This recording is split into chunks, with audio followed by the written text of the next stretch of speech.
Hey guys, and welcome back. I hope you are all doing well. So in today's video, I'm doing a keto Q&A. So I'm answering all your questions that you've either left on Instagram or on YouTube, all relating to keto. So I've got them all on my phone here, and I think I'm just going to get straight into it. So the first question is, how long did you research before starting keto? I'd say I spent a month researching keto before actually starting it. I spoke to a lot of people who were on keto. I did a lot of research on online, and I also bought that Keto Beginner's book that had a lot of information in there. So I did spend quite a lot of time researching it, just because I know it's important to research something before going into it, just in case it may not work for me, because as with everything, things work differently for different people. So my answer for that question goes on to the second question, which is keto something that you can just wake up one morning and start? And in my opinion, my answer would be no, just because there is so much that goes into keto, like what you can eat, what you can't eat, how to get into ketosis, what it takes to get into ketosis, how long it takes to get into ketosis, the positives, the negatives,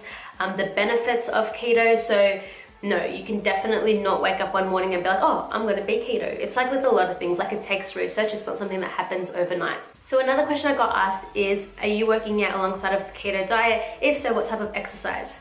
Yes, I am working out. I am doing a lot of cardio. So I either go for walks or do HIIT on the treadmill. And that involves 15 minutes of HIIT. It's 45 seconds of sprinting and 15 seconds of rest. And that's about it. I will be introducing strength training. I'm just not too sure when. I should be doing it alongside of cardio, but right now I'm just doing cardio. The next question I got is, do you have a meal plan you follow? How do you know what's keto and what's not?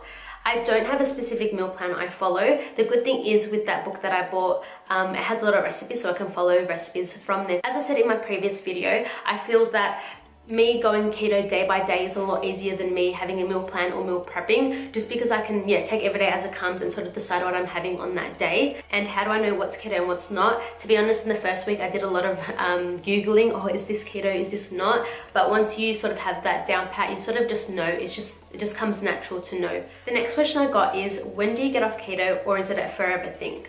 I don't think you can get off keto. Like, you can definitely stop doing keto if you feel like it's not working for you or if it's not great for you. You can just stop doing it. So for me, it's definitely more of a lifestyle change. It's worked incredibly for me, so I don't think I'll ever get off keto unless I had a specific reasoning behind it. The next question I got, which I got quite often, is, what do you use to track your macros and calories? I track my macros through an app called Carb Manager, and I'll have it on the screen somewhere so you can see what it is or what it looks like.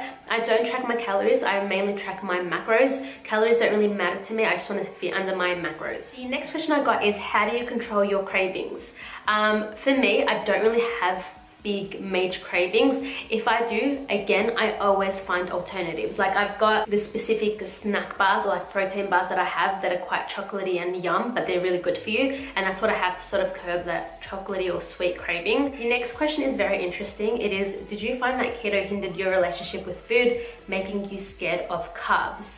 And that is no. It didn't hinder my relationship with carbs. Like, I'm not scared of carbs. I know what I can and can't have, and I know my limits of how much carbs I can have. It's just psychological, really. Like, just don't tell yourself you're scared of carbs, or don't be scared of carbs, because it's not the enemy. It's just that with keto, you've got to restrict the amount of carbs you have. The next question is, have you ever felt physically sick while on the diet because you've had so much fatty food? My answer to that is no. Just because the fats that I'm having aren't actually bad for you. They're good fats, like avocado.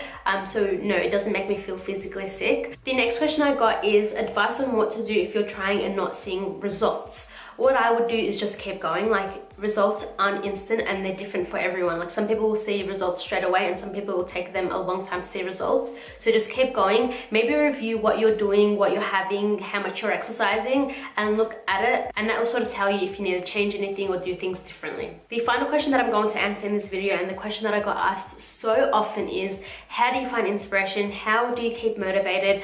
What do you do to stay motivated? Everything about motivation and inspiration. So with me, as I always say, I always have a particular or specific goal in mind. Like, With starting keto, my goal was to be more mentally focused, mentally aware, but also I've liked that the keto diet would actually give me weight loss benefits. So that was my goal. My goal is to be healthy. Like, I just want to feel healthy in my body. So every time I feel like I want to give up or like stop doing it, that's all I think of. But to be honest with you, on keto, I've never, ever thought of giving up, just because I know that if I was to, then I have to start all over again and that hard work would be gone. So with keto, that's sort of a pushing factor, knowing that if you do like give up or stop keto, you've got to start all over again and it takes time. So that's my biggest motivation when it comes to keto. But yeah, that is my keto Q&A. If you want to know more about what the keto diet is, watch my last video. I explain everything about keto and what it is there. But I really do hope you enjoyed this Q&A, and I hope I answered the majority of your questions.